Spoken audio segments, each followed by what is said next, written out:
Hello everyone, कैसे हैं आप लोग। आई होप कि आप सभी ठीक होंगे। स्वागत है आप सभी का फैंटेसी रिपोर्ट की एक और वीडियो में।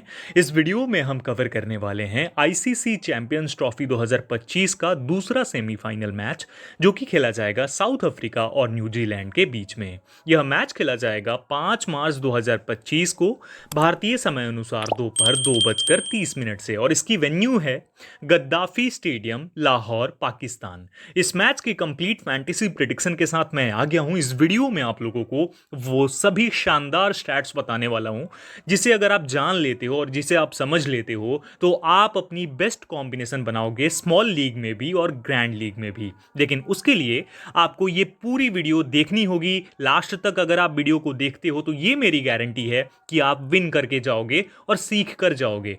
वीडियो को स्टार्ट करने से पहले ये बता दूं कि आपको इस वीडियो में क्या क्या मिलने वाला है। इस वीडियो में आपको पिच रिपोर्ट बताने वाला हूं, वेन्यू स्टैट्स बताने वाला हूं, दोनों ही टीम्स की प्रोबेबल प्लेइंग 11 क्या रहेगी, चेंजेस क्या होंगे वो भी बताऊंगा, और दोनों ही टीम्स के प्लेयर्स के स्टैट्स क्या हैं ये भी आपको बताने वाला हूं, जो कि बहुत ज्यादा जरूरी है इस मैच के लिए। उसके साथ हम बात करने वाले हैं कि जो दोनों ही टीम्स हैं उनमें से कौन से वो प्लेयर्स हैं, टॉप प्लेयर्स जो कि परफॉर्म करेंगे, और कौन से टॉप प्लेयर्स हैं जिनका नाम बड़ा है लेकिन वो परफॉर्म नहीं कर सकते हैं, फेल हो सकते हैं। और उसके बाद हम बात करेंगे कि स्मॉल लीग और ग्रैंड लीग में आपकी कॉम्बिनेशन कैसी होनी चाहिए, किस तरीके से आपको कॉम्बिनेशन बनानी है, ये भी आपको स्टेप बाय स्टेप बताऊंगा। प्लेयर्स को क्यों नहीं लेना है और क्यों लेना है ये सब कुछ क्लियर करूंगा, और उसके साथ हम कैप्टन और वाइस कैप्टन भी डिस्कस करने वाले हैं। फाइनली हम बात करेंगे हमारे 5 ट्रम्प खिलाड़ियों के बारे में जो विकेट कीपिंग से, बैटिंग से, ऑलराउंडर्स और बॉलर्स रहने वाले हैं, जिन्हें अगर आप पिक करके चलोगे तो ग्रैंड लीग विन करने के चांसेस आपके बहुत ज्यादा बढ़ जाएंगे। तो पूरी वीडियो देखना पेशेंस के साथ, और सब कुछ आप लोग जरूर समझना। वीडियो को स्टार्ट करने से पहले अगर आप नए हो चैनल पे तो सबसे पहले सब्सक्राइब कर लो। आपको लगातार बेस्ट कंटेंट देने वाला हूं मैं। आईपीएल में भी आपको बहुत कुछ मिलने वाला है, और उसके साथ डिस्क्रिप्शन में लिंक है टेलीग्राम चैनल का, जुड़ जाओ वहां पर, और उसके साथ वीडियो को एक लाइक और एक शेयर भी जरूर कर देना। स्टार्ट करेंगे, लेकिन सबसे पहले मैं आपको कुछ दिखाना चाहता हूं। तो ये जो कॉम्बिनेशन आप देख रहे हो ये मैंने आपको बताया था फर्स्ट सेमीफाइनल मैच में, जो ऑस्ट्रेलिया और इंडिया का मैच खेला जा रहा है, उसके लिए मैंने ये कॉम्बिनेशन बनाकर आपको दिया था। और इसमें जैसा आप देख रहे हो विकेट कीपिंग से मैंने जॉश इंग्लिश को लिया था, जो ऑब्वियसली फेल हो गया है। लेकिन यहां पर मैं जो आपको दिखाना चाहता हूं वो है कैप्टनसी और वाइस कैप्टनसी। जब भी मैं कुछ चीजें बोलता हूं कैप्टन और वाइस कैप्टन को लेकर, बहुत ही ज्यादा सोच समझ कर बोलता हूं। और यहां पर आप देख सकते हो मोहम्मद शामी 3 विकेट लेकर गए 147 पॉइंट्स इनके, और स्टीवन स्मिथ ने भी जबरदस्त पारी खेली। और कैप्टन मैंने स्मिथ को करने बोला था और वाइस कैप्टन मैंने मोहम्मद शामी को करने बोला था। आप देख सकते हो, बाकी प्लेयर्स भी देख सकते हो। ऐसा नहीं है कि कोई अंडर परफॉर्मिंग प्लेयर है। लाबुशेन है जो कि अभी बॉलिंग भी करेगा, अभी ऑन गोइंग मैच है तो अभी बॉलिंग भी करने वाला है। उसके साथ हार्दिक और अक्षर की भी बैटिंग आ सकती है। तो बहुत सारी चीजें हैं। एक ही प्लेयर जो कि फेल होता हुआ दिख रहा है यहां पर कुलदीप यादव है, और एक बैटिंग से जो अपना शुभमन गिल है, और विकेट कीपिंग से भी यहां पर मैं ये मानता हूं कि फेल है। लेकिन यहां पर अगर बात करें कैप्टन बीसी की तो एकदम सटीक है। और अगर आप कैप्टनसी और वाइस कैप्टनसी ऐसे सीखना चाहते हो कैसे प्लेयर्स को सिलेक्ट करना है, तो अब आगे वीडियो को समझना। तो सबसे पहले अगर हम बात करें इस मैच की पिच की, जो कि लाहौर की गद्दाफी स्टेडियम की पिच रहने वाली है, इस पिच में आपको इस वेन्यू पे बहुत ही ज्यादा रन्स देखने को मिलने वाले हैं। पेसर्स को काफी अच्छी खासी मदद देती है ये पिच, स्पिनर्स को थोड़ी कम मदद होती है इस वेन्यू के ऊपर। अगर बात करें रन्स की तो रन्स इसलिए दिखेंगे बिकॉज यहां पर देख लो आप, लास्ट 5 ओडीआईज में 301 रन्स एवरेज स्कोर है, यानी एवरेज 301 या इससे ज्यादा बनता ही है। और 64 विकेट्स गई हैं, जिसमें 39 विकेट्स तेज गेंदबाजों ने, और स्पिनर्स को 25 विकेट्स मिली हैं। तो इसलिए आप समझ लो कि यहां पर पेस और स्पिन दोनों की कॉम्बिनेशन को बहुत अच्छे ढंग से आपको रखना होगा, तभी आप इस मैच में अच्छा कर पाओगे। अब बात करते हैं इस पे जो लास्ट 4 मैचेस खेले गए हैं उसके बारे में। तो इस वेन्यू पे लास्ट के 4 मैचेस जो हैं उसमें अगर हम देखते हैं तो अफगानिस्तान ने 325 किया था और इंग्लैंड 317 ही बना पाई थी। और इसमें अगर हम देखते हैं तो पेसर्स को फर्स्ट इनिंग में 4 और दूसरी में 7 विकेट मिली थी, और स्पिन गेंदबाजों को दोनों ही इनिंग्स में 3-3 विकेट मिली थी। फिर इंग्लैंड और ऑस्ट्रेलिया का मैच, जिसमें आप देखेंगे ऑस्ट्रेलिया ने चेस करा था 356 करके, और इसमें भी पेसर्स को दोनों इनिंग्स में 3-3 विकेट, स्पिनर्स को पहली इनिंग में 5 और दूसरी इनिंग में 2 विकेट मिली थी। उसके बाद बाद साउथ अफ्रीका और न्यूजीलैंड के मैच में साउथ अफ्रीका ने 304 किया था और न्यूजीलैंड ने 308 करके चेस करा था। तो ये मैच खेला गया था ट्राई सीरीज में, जो साउथ अफ्रीका, न्यूजीलैंड और पाकिस्तान ने खेला था, जिसमें कि न्यूजीलैंड ने चेस करा था साउथ अफ्रीका के खिलाफ। तो ये सबसे इंटरेस्टिंग आंकड़ा इस वेन्यू के ऊपर। और पेस को 4 विकेट पहली इनिंग में, स्पिन को जो है पहली इनिंग में 1 विकेट, और दोनों ही यानी पेस और स्पिन को दोनों जो सेकंड इनिंग्स थी उसमें 2-2 विकेट्स मिली थी। उसके बाद न्यूजीलैंड 330 6 विकेट पे, पाकिस्तान 252 कर पाई। और इस मैच में पेसर्स को पहली इनिंग में 4 और दूसरी इनिंग में 3 विकेट, स्पिनर्स को पहली इनिंग में 2 और दूसरी इनिंग में 6 विकेट मिली। कुल मिलाकर अगर बात करते हैं तो इस वेन्यू पे आपको 320, 325, 330 तक का टोटल देखने को मिल सकता है। एक और बात, यहां पर चेस करते हुए भी टीम्स चेस कर सकती हैं और यहां पहले बैटिंग करके भी डिफेंड किया जा सकता है। वो डिपेंड करता है कि आप कैसी परफॉर्मेंस देते हैं और आपके बॉलर्स किस प्रकार की परफॉर्मेंस देते हैं। डिफेंड भी किया गया है यहां पर, क्योंकि यहां पर देखें अफगानिस्तान ने डिफेंड करा था, इंग्लैंड ने जो है डिफेंड नहीं करा था 351 करके, साउथ अफ्रीका ने भी डिफेंड नहीं करा था और न्यूजीलैंड ने यहां पर पाकिस्तान के खिलाफ डिफेंड कर लिया था। तो इसलिए डिपेंड करती हैं चीजें इसके ऊपर भी। लेकिन न्यूजीलैंड आमतौर पर अच्छा चेस करती है, इस बात को ध्यान रखना। और साउथ अफ्रीका जो है चेस करने में थोड़ी सी घबराती है, साउथ अफ्रीकन्स फेल होते हैं चेसिंग के टाइम पे, ठीक है। तो अगर साउथ अफ्रीका टॉस जीतती है तो इस बड़े मैच में साउथ अफ्रीका पहले बैटिंग को जाएगी और न्यूजीलैंड हो सकता है कि बाद में भी बैटिंग करे। वैसे बड़े मैचेस में होता क्या है, टीम्स आमतौर पर पहले बैटिंग ले लेती हैं और न्यूजीलैंड ये करना चाहेगी। अब इसके पीछे का रीजन ये भी है कि साउथ अफ्रीका के ऊपर एक मनोवैज्ञानिक दबाव बनाने के लिए कि वो बाद में बैटिंग करेंगे और फिर फंस सकते हैं। तो इसलिए इस चीज को ध्यान रखना, ठीक है। अब आगे बढ़ते हैं। यहां पर तो बात हो गई कंप्लीट हमारे गेंदबाजों की, स्पिन और पेस दोनों की कॉम्बिनेशन आपको अच्छे से यूज करनी होगी।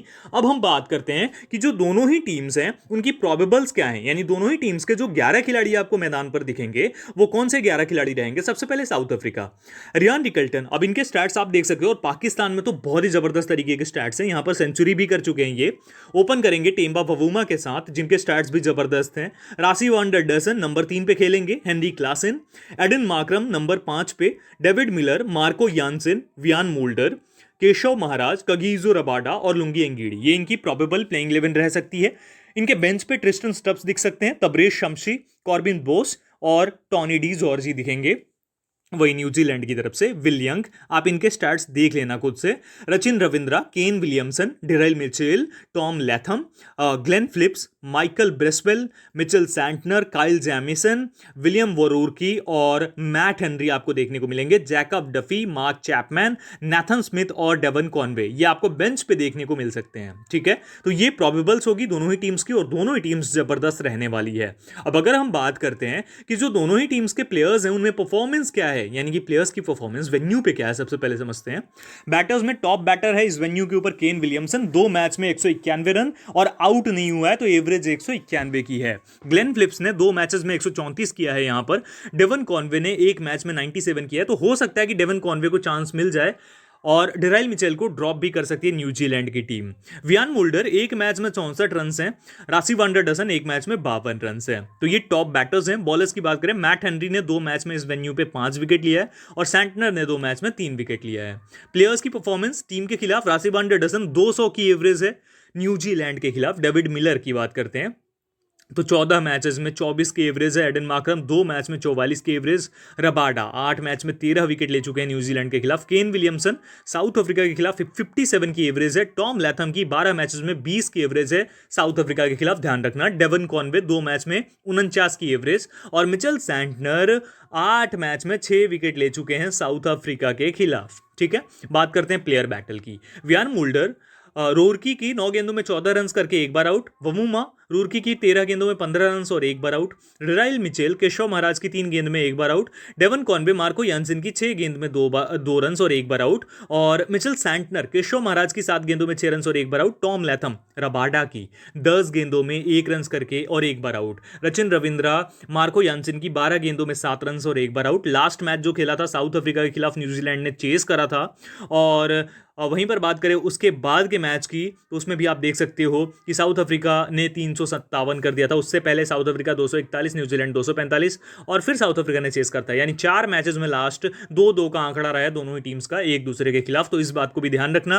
वहीं रिसेंट मैचेस में साउथ अफ्रीका जो है अपने 5 में से 2 मैचेस को विन किया, इन्होंने 2 हारी हैं और उसके साथ 1 मैच इनका बिना रिजल्ट के समाप्त हुआ है। और न्यूजीलैंड लास्ट मैच इंडिया से हार कर आ रही है, उससे पहले जबरदस्त परफॉर्मेंस थी और लगातार मैचेस जीत रहे हैं। इस बात को आपको ध्यान रखना है।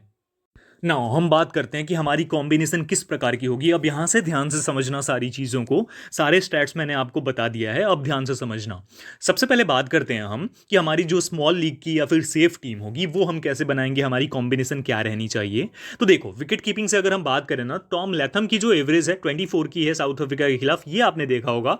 लेकिन रिसेंट टाइम में प्रीवियस 2 मैचेस में इन्होंने, यानी इंडिया से पहले वाले मैचेस में इन्होंने जबरदस्त परफॉर्म करा था। तो अभी के लिए इनको यहीं पर छोड़ते हैं। हेनरी क्लासन की बात करते हैं, जबरदस्त तरीके से परफॉर्म करके आ रहा है लास्ट मैच में। और रियान रिकल्टन भी, इसकी भी परफॉर्मेंस जबरदस्त है, 3 मैचेस में 2 में अच्छी परफॉर्मेंस है। तो यहां पर मैं रियान रिकल्टन और हेनरी क्लासन को पिक करने वाला हूं विकेट कीपिंग से। ठीक है, टॉम लैथम को अभी के लिए ड्रॉप करूंगा, मैं सेफ टीम में नहीं लेने वाला हूं। केन विलियमसन हमारी टीम में रहने वाला है। लास्ट मैच में जब खेला था यार साउथ अफ्रीका के खिलाफ, चेस करते हुए 133 किया था और मैच को विन कराया था अपनी टीम को, तो इसलिए इंपॉर्टेंट है। और इस वेन्यू पे भी फेवरेट वेन्यू है, फेवरेट टीम है, जबरदस्त खेल सकता है।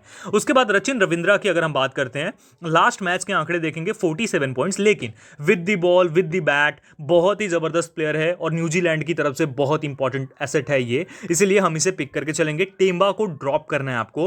रासी वांडर डसन लेकर चलेंगे, 200 की एवरेज है यहां पर टूर्नामेंट्स में और 200 की एवरेज 2 मैचेस में है, जबरदस्त परफॉर्म है इसका भी। किसके खिलाफ? न्यूजीलैंड के खिलाफ। अब डेविड मिलर को आपको बिल्कुल ही ड्रॉप करके चलना है। अब उसके बाद बात करते हैं विलियम की। विलियम को आप चाहो तो पिक कर सकते हो, लेकिन काफी रिस्की मामला हो जाएगा यहां पर, क्योंकि एक ही पारी आई है जो कि इन्होंने पाकिस्तान के खिलाफ खेली थी, उसके बाद कोई भी पारी नहीं आई है इनके बल्ले से। अब बात करते हैं मार्को यानसेन, एडन मार्करम है, मिचेल सैंटनर है, यानी ऑलराउंडर्स की। ऑलराउंडर्स में मार्को यानसेन की बात करें, लास्ट मैच में परफॉर्मेंस देख लो, 116 पॉइंट्स। उससे पहले अफगानिस्तान के खिलाफ 48 points. With the bat with the ball दोनों ही इंपॉर्टेंट है, और सबसे इंपॉर्टेंट है डेथ ओवर्स में गेंदबाजी करेगा तो जरूरी रहेगा, लेकर चलना है आपको। मार्करम को मैं ड्रॉप करके चलने वाला हूं, क्योंकि मैंने यूजुअली नोटिस करा है कि एडन मार्करम बड़े मैचेस का प्लेयर नहीं दिखाई देता है मुझे। आपको लगता है तो आप ले सकते हो, मैं यहां मार्करम को ड्रॉप करूंगा।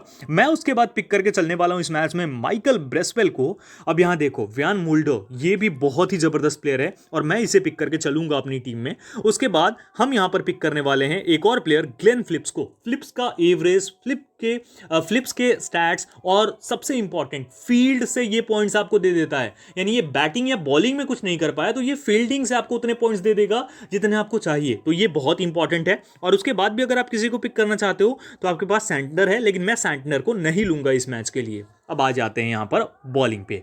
तो बॉलिंग में मैं यहां पर पिक करूंगा मैट हेनरी को। हेनरी ने लास्ट मैच में जबरदस्त परफॉर्म करा था और उससे पहले पाकिस्तान के खिलाफ भी बहुत अच्छा करा था। और कगिसो रबाडा दूसरा हमारी टीम में होगा। अब यहां पर समझ सकते हो आप, अगर आप चाहो तो विलियम वो रूरकी के साथ भी जा सकते हो, यहां पर ये अच्छा करके दे सकता है आपको, और या फिर काइल जेमिसन को भी ट्राई कर सकते हो। लेकिन मुझे ऐसा लगता है कि कगिसो रबाडा थोड़ा एक्सपीरियंस भी है और बड़े मैच में साउथ अफ्रीका की तरफ से, स्पेशली न्यूजीलैंड के खिलाफ अच्छा परफॉर्म कर सकता है। सेफ टीम का यही हिस्सा रहेगा, पार्ट रहेगा। अब ये हमारी फाइनल कॉम्बिनेशन है। स्मॉल लीग में आप इस कॉम्बिनेशन के साथ जा सकते हो। अब यहां पर अगर हम बात करें कैप्टेंसी और वाइस कैप्टेंसी की, जो सबसे इंपॉर्टेंट है स्मॉल लीग के लिए, तो यहां पर आपके पास जो ऑप्शन है, एक तो हेनरी क्लासन का ऑप्शन है। अब क्लासन की अगर बात करें, क्लासन बैटिंग किस नंबर पे करता है, तो ये आप देख सकते हो यहां पर नंबर 4 पे, और बहुत ही इंपॉर्टेंट होता है पोजीशन ओडीआई में नंबर 4 का, इसीलिए आप इसे पिक करके चल सकते हो। विकेट कीपिंग भी है इसके पास। रचिन रविंद्रा ऑप्शन है, रासी वांडर डसन, केन विलियमसन। और यहां पर आते हैं ऑलराउंडर्स में, तो आपके पास मार्को यानसेन भी एक अच्छा खासा ऑप्शन है। मैं किसके साथ जाऊंगा? मैं कैप्टन करके चलने वाला हूं हेनरी क्लासन को।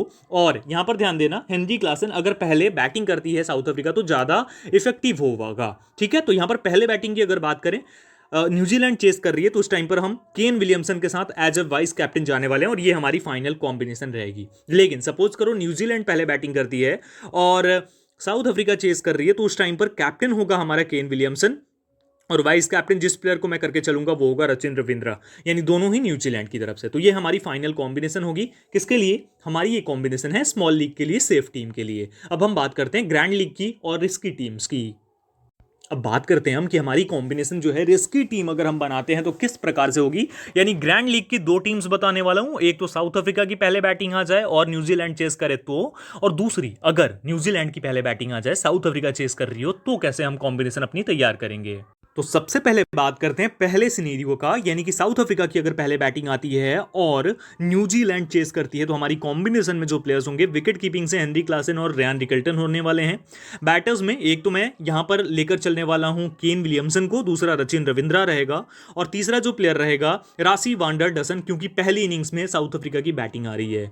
अब उसके बाद हम बात करते हैं ऑलराउंडर्स में, तो ऑलराउंडर्स में मार्को यानसेन को आपको पिक करके चलना है। दूसरा जो प्लेयर रहेगा यहां पर ग्लेन फिलिप्स रहेगा, तीसरा वियान मुल्डर रहेगा और चौथा प्लेयर मैं यहां पर जो पिक करके चलने वाला हूं और अच्छा करके आपको दे सकता है वो माइकल ब्रेसवेल रहेगा। बॉलिंग से एक तो मैं यहां पर लेने वाला हूं मैट हेनरी को और दूसरा जो गेंदबाज होगा जिसे मैं लेकर चलूंगा वो होगा विलियम वो रूरकी। तो ये हमारी कॉम्बिनेशन होगी, इसमें दोनों ही गेंदबाज मैंने न्यूजीलैंड की तरफ से प्रेफर करा है और यही हमारी फाइनल कॉम्बिनेशन होगी। किसके लिए? ग्रैंड लीग की पहली कॉम्बिनेशन अगर साउथ अफ्रीका पहले बैटिंग करती है और न्यूजीलैंड चेस करती है तो। अब इसमें अगर हम बात करें कैप्टन और वीसी की, तो कैप्टन जिस प्लेयर को आपको करके चलना है वो आपको बताता हूं। आपके पास ऑप्शंस हैं, एक तो रासी वांडर डसन बहुत अच्छा ऑप्शन है, दूसरा रियान रिकल्टन भी बहुत ही अच्छा ऑप्शन है, दोनों ही आप ट्राई कर सकते हो।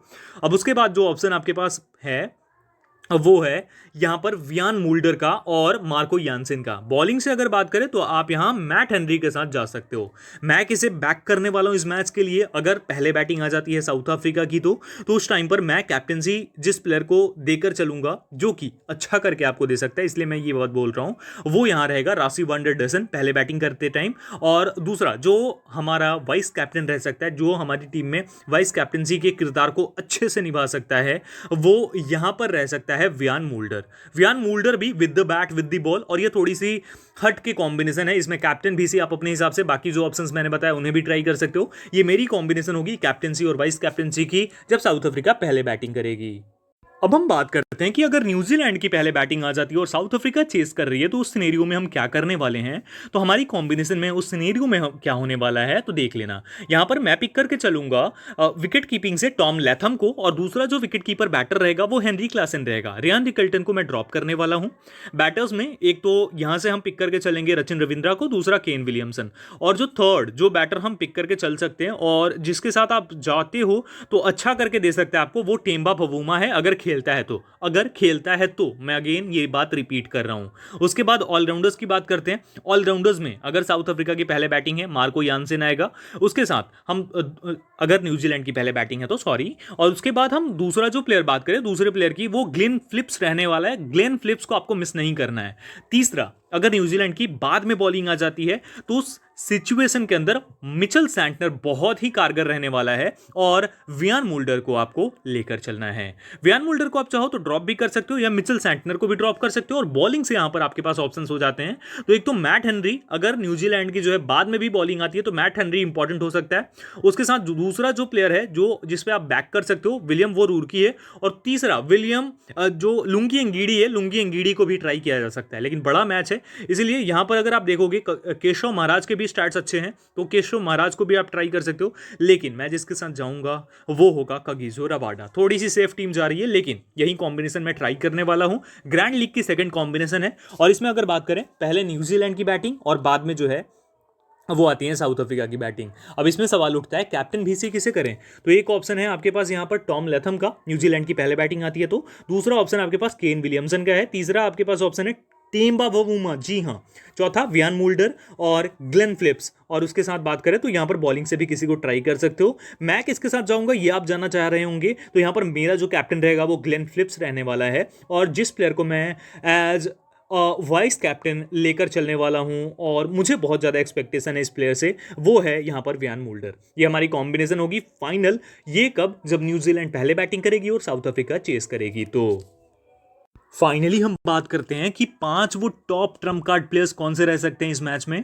तो 5 प्लेयर जो मेरे अकॉर्डिंग ट्रम्प कार्ड होंगे इस मैच के लिए वो होगा, एक तो टॉम लैथम विकेट कीपिंग से न्यूजीलैंड की तरफ से, स्पेशली फर्स्ट इनिंग्स में जब न्यूजीलैंड की बैटिंग हो। दूसरा जो होगा विल यंग, स्पेशली जब न्यूजीलैंड की सेकंड इनिंग्स में बैटिंग हो। और तीसरा जो रहेगा यहाँ पर ग्लेन फिलिप्स चौथा व्यान मोल्डर और विलियम वो रूरकी। ये 5 जो प्लेयर्स हैं ये आपके लिए ट्रम्प कार्ड साबित हो सकते हैं। इन्हें आप अपनी कॉम्बिनेशन में अलग अलग तरीके से जरूर ट्राई करना है, एक साथ सभी को नहीं रखना है, अलग अलग कॉम्बिनेशन में आप ट्राई कर सकते हो। तो सब कुछ मैंने आपको अच्छे से समझा दिया है। उम्मीद करता हूँ आपको ये वीडियो बहुत अच्छी लगी होगी। अगर आपको हमारा कंटेंट, हमारी मेहनत पसंद आ रही है और आप यहाँ तक वीडियो देखते हुए आ गए हो तो चैनल को सब्सक्राइब करके ही जाना। भरोसा दिलाता हूँ आपको बेस्ट कंटेंट मिलने वाला है। और उसके साथ इस वीडियो को एक लाइक और एक शेयर कर देना। जल्दी मिलेंगे। Thank you everyone.